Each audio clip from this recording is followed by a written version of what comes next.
નમસ્કાર, સ્વાગત છે આપનું સમાચારોમાં. આપની સાથે હું છું પ્રિયંકા. અમદાવાદ ડેલ્ટા અને કાપા વેરિયન્ટની દસ્તક સામે આવી છે. કોરોના સેમ્પલમાં ડેલ્ટા અને કાપા વેરિયન્ટ જોવા મળ્યો.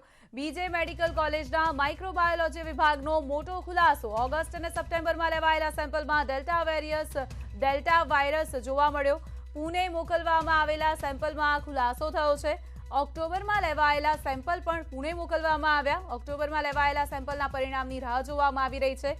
વેક્સિનના કારણે વાયરસની ઘાતકતા ઘટી છે. દિવાળી બાદના 15 દિવસ ખૂબ જ મહત્વના છે. તહેવારો બાદ રાજ્યમાં કોરોના વકર્યો છે. કોરોનાના કેસમાં જે રીતે વધારો થયો છે તેમાં એક મોટા સમાચાર એ પણ છે કે જે સેમ્પલ્સ મોકલવામાં આવ્યા હતા તેમાં ડેલ્ટા અને કાપા વેરિયન્ટ જોવા મળ્યો છે.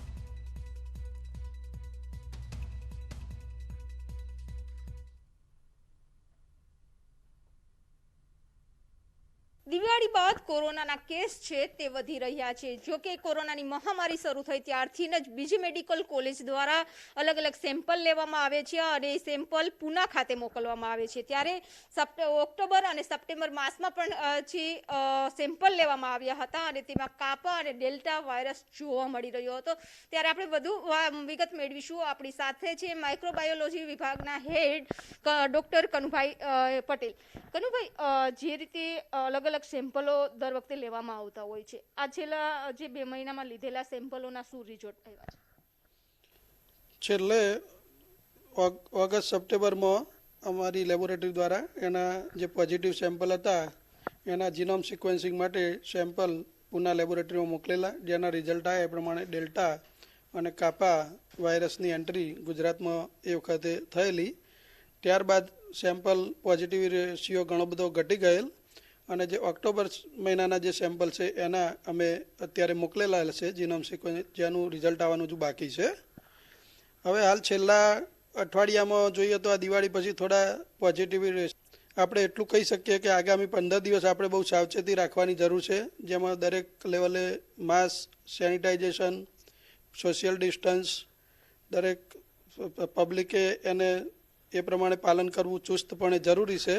કારણ કે જે અત્યારે બધા બહારગામ ગયા હતા એ બહારથી અત્યારે અહીંયા આવેલા છે, પોતાના ઘરે આવેલા છે, તો એમાંથી રોગ એકબીજાને ફેલાવાનો કે બહારથી લઈને આવવાની પોસિબિલિટીના લીધે જે બી ઇન્ક્યુબેશન પીરિયડમાં અત્યારે હશે એ લોકોનું ક્લિનિકલ પિક્ચર અથવા ક્લિનિકલ સિમ્ટમ 2-4 દિવસ અઠવાડિયામાં આવી શકે છે. તો દરેકે સાવચેતી રાખવી આ 10-15 દિવસ માટે બહુ જ જરૂરી છે. સર, નવેમ્બર માસમાં જે લોકો દીપાવલી સમયે બહાર નીકળ્યા છે, એ લોકો જે પોઝિટિવ આવતા હોય છે તેના સેમ્પલ પણ પૂના ખાતે મોકલવામાં આવશે, કારણ કે અલગ અલગ વેરિયન્ટ. એટલે અમારી પાસે અત્યારે રોજ અહીંયા બીજે મેડિકલ કોલેજ ખાતે 1200 થી 1300 સેમ્પલ ક્લસ્ટરના અલગ અલગ અમદાવાદ જિલ્લાના આવે જ છે બધા સેન્ટરમાંથી. પછી એના સિવાય અમે અહીંયા 150 થી 200 સેમ્પલ અમારા કેમ્પસની હોસ્પિટલોના રોજ કરીએ છીએ. 1200 બેડ હોસ્પિટલમાં બી જે પેશન્ટ આવે છે એના બી આવે છે અમારી જોડે, એટલે કોરોનાની જે ઓપીડી ચાલે છે ત્યાંથી બી. તેમાંથી જે પોઝિટિવ સેમ્પલ આવે છે એના અમે જીનોમ સિક્વન્સિંગ માટે પુના મોકલીએ જ છીએ અને એનું રિઝલ્ટ આવે એટલે અમને ખબર પડશે કે કેટલા કાપા અને ડેલ્ટા છે, જેના રિઝલ્ટની અત્યારે રાહ જોઈએ છે. 3-4 મહિનાથી જે સરકારની જે વેક્સિનેશન માટેની સઘન મુવમેન્ટ અથવા જે એના લીધે ટોટલી લગભગ અત્યારે 90 to 100% ઓફ જે પબ્લિકમાં વેક્સિનેશનનો ફર્સ્ટ ડોઝ તો થઈ જ ગયેલો છે અને 40 થી 50% પબ્લિકમાં સેકન્ડ ડોઝ બી થઈ ગયો છે. અને અત્યારે બી છેલ્લા 2 દિવસથી તમે જુઓ કે સરકારે બી ઘણા બધા પગલાં લીધા છે કે એમટીએસ, બીઆરટીએસ, મોલ કે જે એન્ટ્રી આના બધું રેસ્ટ્રિક્ટ કર્યું છે જે સેકન્ડ ડોઝ ના આવે. તો સેકન્ડ ડોઝ બી હવે ધીમે ધીમે અપ ટુ 80-100% થઈ જશે. તો આ વેક્સિનેશનના લીધે દરેક વ્યક્તિમાં એન્ટીબોડી ડેવલપ થઈ છે, જેના લીધે વાયરસની ઘાતકતા અને એની ફેલાવાની ક્ષમતા અત્યારે ઘટેલી. અત્યારે વેક્સિન લીધી છે અને તેના કારણે જ વાયરસની ઘાતકતા છે તે ઓછી જોવા મળી રહી છે, પરંતુ ઓક્ટોબર મહિના અને નવેમ્બર મહિનામાં હવે સેમ્પલ લેવામાં આવશે. ઓક્ટોબર મહિનામાં જે સેમ્પલ છે તેના રિઝલ્ટની રાહ જોવાઈ રહી છે, પરંતુ આગામી 15 દિવસ હજુ પણ ખૂબ જ મહત્વના બની રહેશે. લોકોએ તકેદારી રાખવી પડશે, માસ્ક પહેરવું પડશે, સોશિયલ ડિસ્ટન્સનું પાલન કરવું પડશે અને જે લોકો વેક્સિન નથી લીધી તે લોકો વેક્સિન લઈ લે અને જેને સેકન્ડ ડોઝ બાકી છે તે સેકન્ડ ડોઝ પણ પૂરો કરે, જેના કારણે આપણે ત્રીજી લહેર સમયે જીત મેળવી શકીએ. કેમેરામેન નિલેશ સાથે બીપુ પટેલ, ન્યૂઝ 18 ગુજરાતી, અમદાવાદ.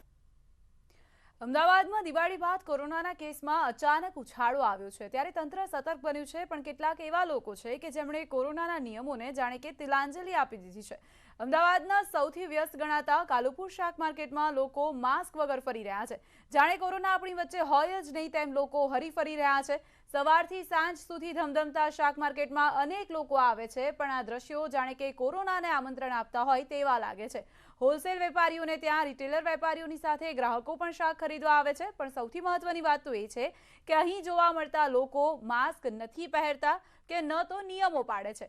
જે સુરક્ષા ગાર્ડ્સ ઊભા રાખ્યા છે તેમના ચહેરા પર પણ માસ્ક નથી. એક તરફ વધતા કોરોનાના કેસ અને બીજી તરફ આ બેદરકારીના દ્રશ્યો આગામી સમયમાં મુશ્કેલી નોતરી શકે છે. સરકારે ગમે તેટલી સૂચના આપી હોય પણ લોકો માનતા જ નથી. લોકો કોરોના ગયો એવું સમજીને બેદરકાર બની રહ્યા છે, પણ આ બેદરકારી ભારે પડી શકે છે. એટલે જ ન્યૂઝ 18 ગુજરાતી પણ આપને અપીલ કરી રહ્યું છે, માસ્ક પહેરો અને સુરક્ષિત રહો.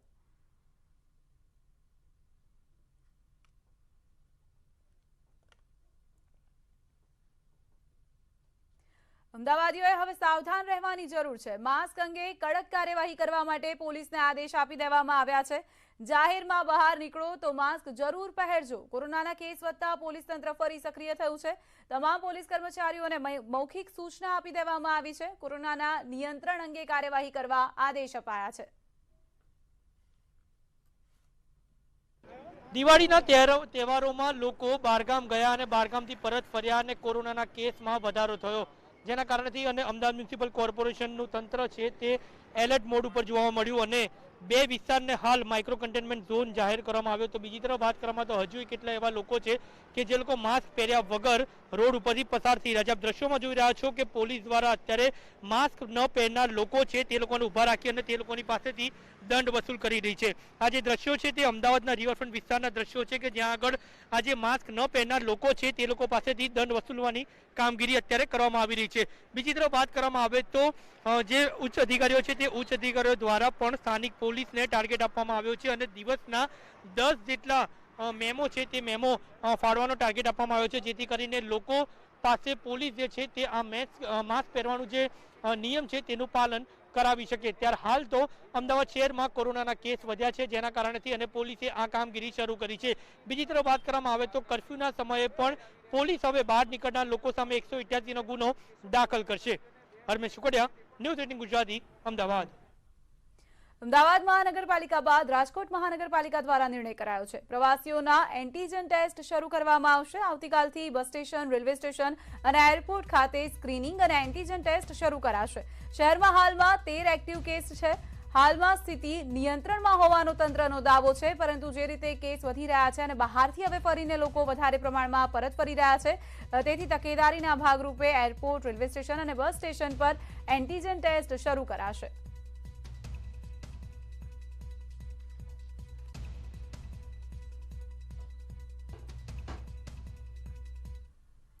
વલસાડની યુવતીની આત્મહત્યાને લઈને ક્રાઇમ બ્રાન્ચની ટીમ વડોદરામાં તપાસમાં લાગી છે. યુવતી જ્યાં કામ કરતી હતી ત્યાં એનજીઓમાં રેલવે પોલીસ અને ક્રાઇમ બ્રાન્ચે સંયુક્ત તપાસ હાથ ધરી છે. યુવતી સાથે જે દિવસે કથિત ઘટના બની તે દિવસે ઓફિસમાં શું થયું હતું તે અંગે તપાસ કરવામાં આવી રહી છે.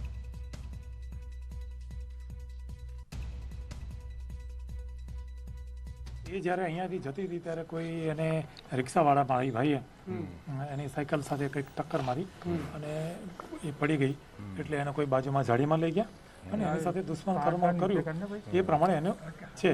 પણ એ રૂટીન ડાયરી છે, કોઈ સુસાઇડ નોટ કે એવું કંઈ નથી અમારી પાસે.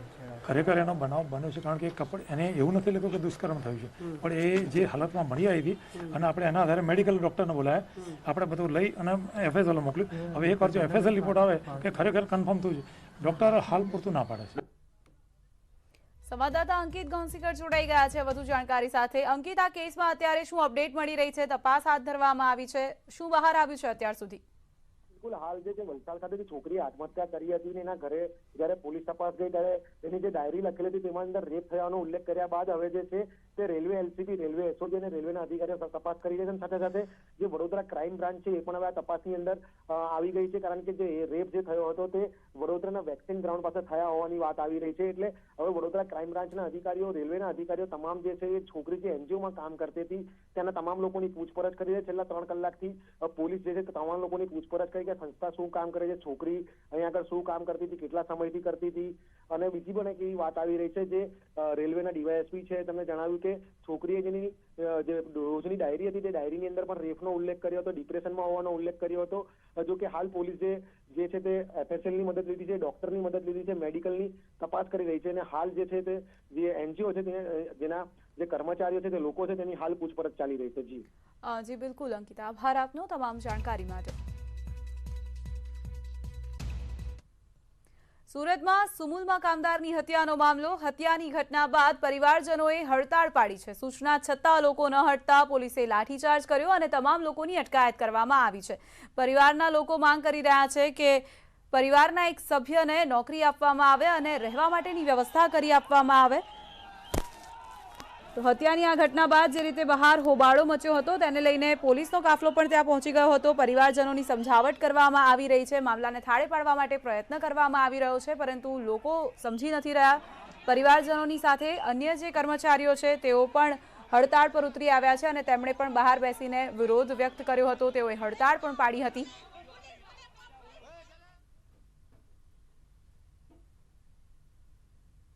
કુટુંબીજનોની માંગણી હતી કે સુમુલ ડેરીના સત્તાધીશો તરફથી મૃતકના પરિવારજનોને સહાય મળે અને એ માટેની તે સત્તાધીશ અધિકારીઓ સાથે એમની ચર્ચાઓ થઈ છે અને એ પ્રમાણે આનો અંત આવ્યો છે. ના, બળ પ્રયોગ તો પોલીસે કર્યો જ નથી. ગેરકાયદેસર માંગણીઓ હતી એ સંબંધે એમને ડિટેન કર્યા છે.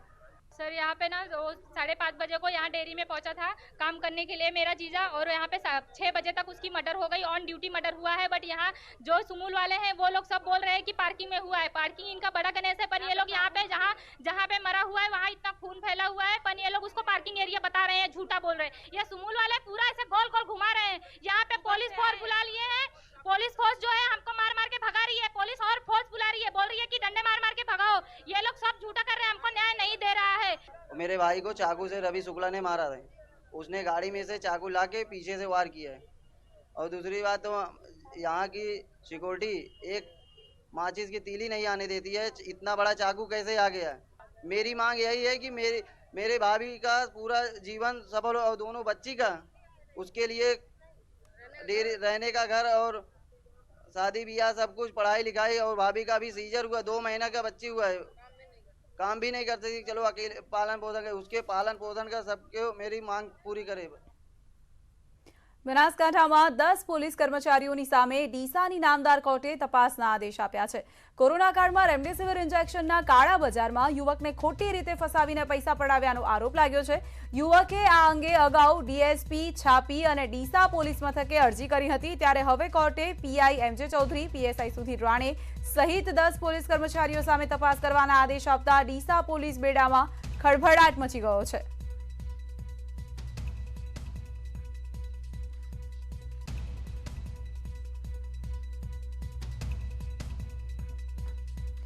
રેમડેસિવિરના કાળા બજાર કેસમાં યુવકને ખોટી રીતે ફસાવવામાં આવ્યો હતો અને તેની પાસેથી પૈસા પડાવવામાં આવ્યા હતા.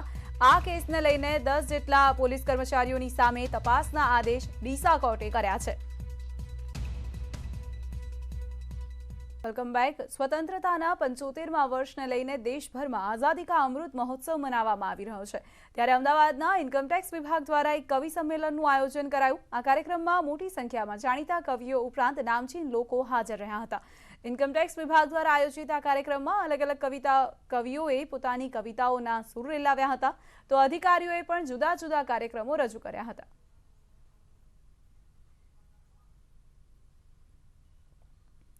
રાષ્ટ્રપતિ રામનાથ કોવિંદે સોમવારે પદ્મ પુરસ્કાર માટે પસંદ કરવામાં આવેલા મહાનુભાવોને સન્માનિત કર્યા હતા.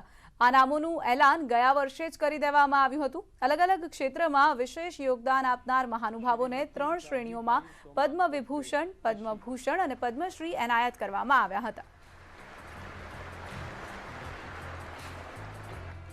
શ્રી કનકરાજુ કલા લોકનૃત્ય, श्री नंदा पृष्टि समाज सेवा,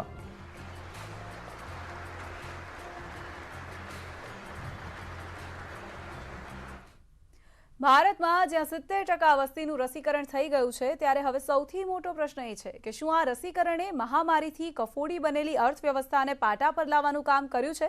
રસીકરણ અંગે નેટવર્ક 18 અને ફેડરલ બેંકના જાગૃતિ ઝુંબેશ સંજીવની અ શોર્ટ ઓફ લાઈફે રાજસ્થાનના એવા લોક સંગીતકારોની મુલાકાત લીધી જેમનું જીવન લોકડાઉન પછી સંપૂર્ણ અટકી ગયું હતું.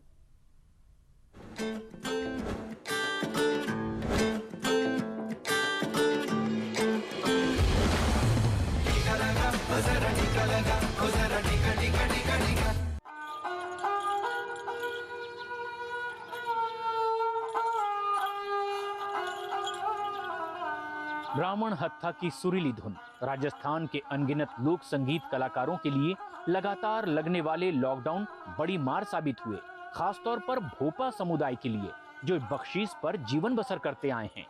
हमारा सब खानदानी पेशा यही है. हम तो पढ़ बांधते, जागरण करते, पावली जी का पढ़ लगाते, पढ़ भोपा मिनक है. हम तो कैसे भी जाते गांव में, घरों में भजन भाव करते हैं. जो मर्जी देते वो भी लेते. कोई मना नहीं करता, आप मना ही करते देते, वो घर में पढ़ते हैं. अरे भाई कोरोना के टाइम फिरता नहीं रहो. बाजार में घूमने जाता था तो वही भी दुकान में बंद थी तो बुरा हाल था. दूसरी रोजगार हमारे पास में है नहीं, खेती पाती मजदूरी में हमारे पास में है नहीं. मैं तो मारवाड़ में यही गाना बजाना ही करते हैं, पढ़ बांधते, उसमें गुजारा चलता. हमारा वही बंद हो गया था. मैं मांग कर खाते, वो जा नहीं सकते. वो हमारे एक जगह बैठे तो बैठी है, इधर उधर मांग कर खाकर जैसे टेम दूरी चलाई. और हमारे बेरोजगार जाती है नहीं, हमारे पढ़ा लिखा नहीं, इसी धनी से मांग कर खाते खाते ला रही हुई जाती है. उनके लिए हमने गरीब संस्था जो उनके लिए राशन किट की सामग्री का वितरण किया था, जिसमें 5 किलो आटा था और जीरा, धनिया और साथ में मिर्च वगैरह सारी थी. और जिनके पास कोई मुख्य कमाने का कोई साधन नहीं है, इन लोगों के साथ हमने जो है राशन वितरण का काम किया था. जोधपुर में कोविड-19 के मामलों में कमी आने के साथ ही जीवन फिर पटरी पर लौट रहा है. साथ ही ज्यादातर लोगों को टीके की पहली खुराक लग चुकी है. अभी तो बहुत अच्छा है. अभी तो यहाँ जाते हैं तो मिलता भी है, बाजार भी खुला है तो जानते हैं तो हमारे को मिलता है रोजी रोजगार.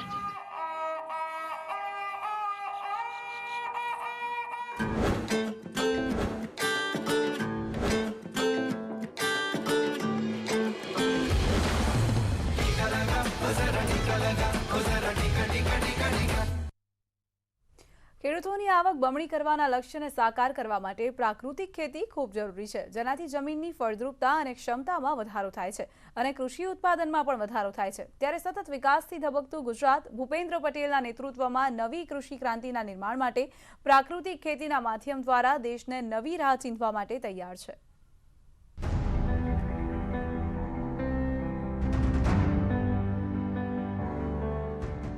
વિકાસની હરણફાળ ભરતું આપણું ગુજરાત.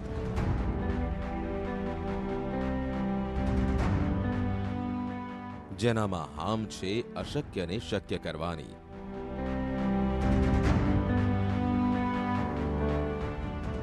સાહસ છે ઐતિહાસિક નિર્ણય લેવાનો. ગુજરાત સરકાર ખેડૂતોની આવકને બમણી કરવાના લક્ષ્ય સાથે જગતના તાતને સમૃદ્ધ કરવાની દિશામાં પૂર્ણ ક્ષમતાથી કામ કરી રહી છે. જે દૂરંદેશી નેતૃત્વ, વિઝનરી માર્ગદર્શનમાં અસરકારક કૃષિ વ્યવસ્થાપન, કૃષિ ઉત્પાદનની અનિશ્ચિતતામાં ઘટાડો, કૃષિ ખર્ચમાં ઘટાડો થાય તે રીતે હર હાથ કો કામ, હર ખેત કો પાણીના દ્રઢ સંકલ્પ સાથે વાવણીથી વેચાણ સુધી ગુજરાત સરકાર રાજ્યના લાખો ખેડૂતોની પડખે ઊભી છે. સન્નિષ્ઠ સરકાર હરેકની દરકાર કરતી ભૂપેન્દ્ર પટેલની સરકારે પ્રાકૃતિક ખેતીમાં ગુજરાતને અગ્રેસર બનાવ્યો છે. પણ પ્રાકૃતિક ખેતી તરફ વળવાનું કારણ કે આપણું જો ભવિષ્ય સુધારવું હશે તો આપણે આ પ્રાકૃતિક ખેતી તરફ વળ્યા વગર છૂટવો નથી. આપણા ખેતરો પણ ધીમે ધીમે બંજર થતા જાય. ઘણી વખત બૂમો પડે કે હવે ખેતરમાં કંઈ પાકતું નથી. અત્યાર સુધી પાકતું તો હવે કેમ નથી પાકતું? એની પાછળ પણ જો કંઈક હોય તો મને લાગે છે ત્યાં સુધીના યુરિયા અને દવાઓના છંટકાવના કારણે આ આપણું જે જમીન છે એ પણ ઓછી ઉપદ્રવ થતી જાય છે. અને પ્રાકૃતિક ખેતીના કારણે આપણે ભવિષ્ય રાજ્યના તમામ તાલુકામાં પ્રાકૃતિક ખેતી માટે દેશી ગાય નિભાવ માટેની સહાય અને પ્રાકૃતિક ખેતીમાં જીવામૃત બનાવવા માટે ખેડૂતોને સાધન સહાયની કીટ આપી રહી છે ગુજરાત સરકાર. ગાય આધારિત પ્રાકૃતિક ખેતી કરનારા ખેડૂતો માટે ગુજરાત સરકાર આપી રહી છે સહાય, જે અંતર્ગત દેશી ગાયના નિભાવ માટે ખેડૂતોને પ્રતિમાસ 900ની સહાય આપવામાં આવે છે. એટલું જ નહીં, પ્રાકૃતિક કૃષિ માટે દેશી ગાય આધારિત જીવામૃત અને ઘન જીવામૃત બનાવવા માટે ખેડૂતોને રૂપિયા 1350ની સાધન સહાય આપવામાં આવે છે. આ યોજના અંતર્ગત ખેડૂતોને મળે છે વાર્ષિક 10,800 રૂપિયાની સહાય. યોજના પાછળ 213.57 કરોડનો ખર્ચ કરવાનો લક્ષ્યાંક ધરાવે છે. આ કૃષિલક્ષી યોજનાઓ ખેડૂતોને પ્રાકૃતિક કૃષિ માટે નવું બળ પૂરું પાડી રહી છે. કૃષિ ઉત્પાદનોમાં પ્રોસેસિંગ અને વેલ્યુ એડિશન કરવા સાથે માર્કેટિંગ વ્યવસ્થા ઊભી કરવામાં આવી છે. સરકારે ખેડૂતોના ક્લસ્ટર ઊભા કરવા માટે રાજ્યમાં 100 ફાર્મર પ્રોડ્યુસર ઓર્ગેનાઇઝેશન FPO સ્થાપવાનો લક્ષ્યાંક રાખ્યો છે. આ પદ્ધતિથી ખેડૂતોને ખેતીના ખર્ચમાં અંદાજિત 30થી 50% જેટલો ઘટાડો થાય છે. ઝેરી જંતુનાશક દવાઓ અને રાસાયણિક ખાતરનો વપરાશ નહિવત થાય છે. ન્યૂઝ 18ની ટીમ પહોંચી અરવલ્લી જિલ્લામાં. અહીં માલપુર તાલુકાના વાસજીપુર ગામના એન્જિનિયરમાંથી ખેડૂત બનેલા ભાવેશભાઈ પટેલને મળ્યા કે જેઓ પ્રાકૃતિક ખેતી કરી બમણી આવક મેળવી રહ્યા છે. તેમણે આત્મા પ્રોજેક્ટ અંતર્ગત તાલીમ મેળવીને ઘઉંની સજીવ ખેતીમાં વધુ ઉત્પાદન મેળવવામાં સફળતા મેળવી છે. જો આ પદ્ધતિથી જો ખેડૂત ખેતી કરતો થઈ જશે તો આગામી જે મોદી સાહેબે સપનું જોયું છે કે ભાઈ 2022 સુધીમાં ખેડૂતોની આવક બમણી થાય એ 100% તદ્દન સાચી વાત છે. મારી થઈ ચૂકી છે અને હું છેલ્લા 2 વર્ષથી રાત દિવસ સુભાષ પાલેકર ઝીરો બજેટ ખેતી તરફ હું આ કાર્ય કરી રહ્યો છું. જોયું ને, પ્રાકૃતિક ખેતી જ ભારતની શ્રેષ્ઠ પરંપરાગત ખેતી છે. પ્રાકૃતિક ખેતી થકી પર્યાવરણના જતન અને સંવર્ધનની સાથે ઝીરો બજેટની ખેતીનું આકર્ષણ વધ્યું છે. અને એટલે જ હવે ગુજરાતનો ખેડૂત રાસાયણિક ખાતરોને તિલાંજલિ આપીને ગાય આધારિત પ્રાકૃતિક ખેતી કરી શેરડી, મગફળી, ઘઉં, બાજરી સહિતના પાકોનું વાવેતર કરતો થયો છે. ન્યૂઝ 18 ગુજરાતીની ટીમ પહોંચી ગીર સોમનાથ જિલ્લાના કોડીનાર તાલુકાના વિવિધ ગામોની મુલાકાતે. આ છે રોણાજ ગામના ખેડૂત વિજયભાઈ રાવલિયા, જેઓ છેલ્લા 5 વર્ષથી વિવિધ ધાન્ય પાકોની પ્રાકૃતિક ખેતી કરી રહ્યા છે. નજીવા ખર્ચમાં કેવી રીતે વધુ આવક મળે છે તે તેમના જ મુખેથી સાંભળીએ. અત્યારે ગવર્મેન્ટ છે તો આપણને પ્રાકૃતિક ખેતી તરફ દોરે છે, જેના માધ્યમ દ્વારા આપણને એક ગવર્મેન્ટે FPO બનાવવાની યોજના મંજૂર કરી કે FPO દ્વારા ખેડૂતોનું સંગઠન થાય. મુખ્યમંત્રી શ્રી ભૂપેન્દ્રભાઈ પટેલના નેતૃત્વવાળી ગુજરાત સરકાર જે સતત ચિંતા કરે છે જનજનની સુખાકારીની, જે કાળજી રાખે છે ખેતરે ખેતરે પાણી પહોંચાડવાની, ત્યારે વિકાસથી ધબકતું ગુજરાત નવી કૃષિ ક્રાંતિના નિર્માણ માટે પ્રાકૃતિક ખેતીના માધ્યમ દ્વારા દેશને નવો રાહ ચીંધવા તૈયાર છે, જે ખેતી અને ખેડૂતના સર્વાંગી વિકાસનો દ્યોતક બની રહેશે.